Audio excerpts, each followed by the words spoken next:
Afternoon, Guelph. My name is Mark Peralivas, and that rhymes with For All of Us, and I'm the People's Party candidate for the October election for the Guelph riding. I hope you vote for me. Today I'm going to talk to you about the environment and water and what our federal government is neglecting while focusing 100% on, taxing and then redistributing that tax, which is a bad idea because it increases the cost of pretty much everything. So I'm going to talk to you about water today. And one of our plan's points is that we're going to prioritize implementing practical solutions to make Canada's air, water, and soil cleaner. Okay. We're going to look at what we're currently doing and what the last government and the Harper government did. Okay. Going back to 2015, this is November 11th, 2015, just after Justin Trudeau took over the government with his Liberal majority. That was in October 2015. CTV News is reporting Montreal's big flush into the St. Lawrence has begun. After much discussion and disagreement, Montreal's big flush is underway. 4 crews went along the southern side of the island overnight to open valves diverting wastewater into the river, while the snowmelt collector near the Bonaventure Expressway began to drain. Sewage is flowing at 24 locations, with most of the pipes between 30 and 50 meters offshore. Interesting, right? We're, as a country, diverting tons of raw sewage into our rivers. Here's a very editorialized article written in 2015 again. It says, bottoms up. This is November 14th, just a few days after the first article we looked at. Bottoms up. Sewage dumped in Canada River used for drinking water. And I'm going to scroll down to this part here, but it's a very editorialized article. However, this quotes the climate minister directly. The sewage diversion program, first announced in September as the federal election campaign was winding down, initially was blocked by the federal government in Ottawa. That's the Harper government. Eventually, it was approved by the new Minister of Environment and Climate Change, Catherine McKenna, although she says she continues to have nagging doubts. The quote attributed to her is, quote, "I'm worried that there might be an impact," end quote. The article goes on to say, on biodiversity in the St. Lawrence, McKenna said. Her worries might be well-founded. The St. Lawrence, which originates in the Great Lakes in the United States and empties into the North Atlantic, provides 45% of drinking water consumed by 8 million Quebecers. Right, so the Harper government put rules in place that said you've got to actually deal with this. You can't just continue to discharge raw sewage into the water. It's not going to work. Now, there's been a lot of disagreement as well, but we're still no better now than in 2016. Here's a CBC News article, and we're going to look at it. Quote, billions of liters of raw sewage, untreated wastewater pouring into Canadian waterways. Interesting. More than 205 billion liters of raw sewage and untreated wastewater spewed into Canada's rivers and oceans last year. CBC News has learned despite federal regulations introduced in 2012 to try to solve the problem. Toilet paper washes up on beaches near small towns in Newfoundland and Labrador. In Victoria, BC, divers report sick kelp and polluted scallops near sewage discharge pipes. In fact, the amount of untreated wastewater, which includes raw sewage and rain and snow runoff that flowed into Canadian rivers and oceans last year, would fill 82,255 Olympic-sized swimming pools, an increase of 1.9% over 2014. The volume was supposed to drop as cities and towns moved to comply with the standards the Conservative government adopted 4 years ago. It's 2012. That's almost a decade ago now, right? I scroll down. Alarming numbers, but figures obtained from Environment Canada show that after a small improvement between 2013 and 2014, the amount of untreated wastewater actually increased last year. Elaine McDonald, an environmental engineer with EcoJustice, said a lack of funding and the long timeline for compliance are contributing to the problem. These numbers are still really alarming. There's obviously a lot of untreated wastewater that's still entering the environment.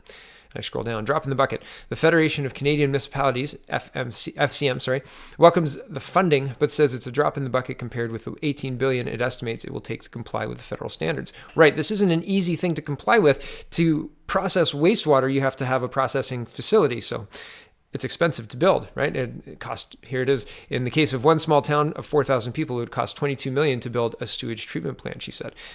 That's expensive. There has to be some middle ground. There has to be a way to solve this problem that is not going to bankrupt municipalities. However, we can't even talk about it. We can't even get to solving the problem because it's been solved by just discharging our water into the ocean. So I think that we should talk about it. Okay, back to the article. The second comes from an older systems that combine sanitary and storm sewers. The filthy mix is normally treated before it's discharged, but if the city is hit with a deluge of rain or rapidly melting snow, the system must release the untreated water, sewage and all, into waterways to prevent it from backing up into homes.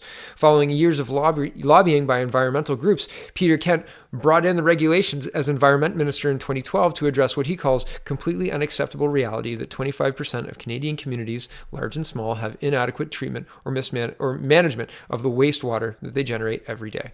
While some cities and towns have invested in proper sewage treatment, others have, quote, neglected investment in their wastewater management for decades, he said in an interview with CBC News. He says the Conservatives did make money available for infrastructure projects, but many municipalities opted to build roads rather than sewage treatment plants. It's not very sexy to see a budget line item in City Council that says wastewater management or wastewater infrastructure, and too many municipalities have not given it the priority and investment that it really deserves, Kent said. And I'll do a side note here. Guelph is guilty of this with stormwater management. We're way behind.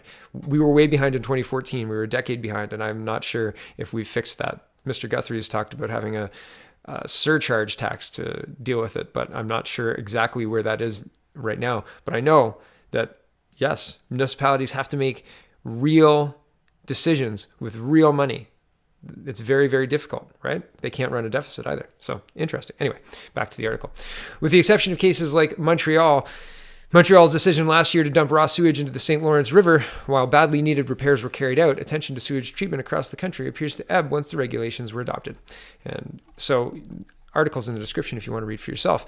Here's another CBC News article reporting in September of 2015, 185 million liters of raw sewage dumped into Winnipeg River since 2004.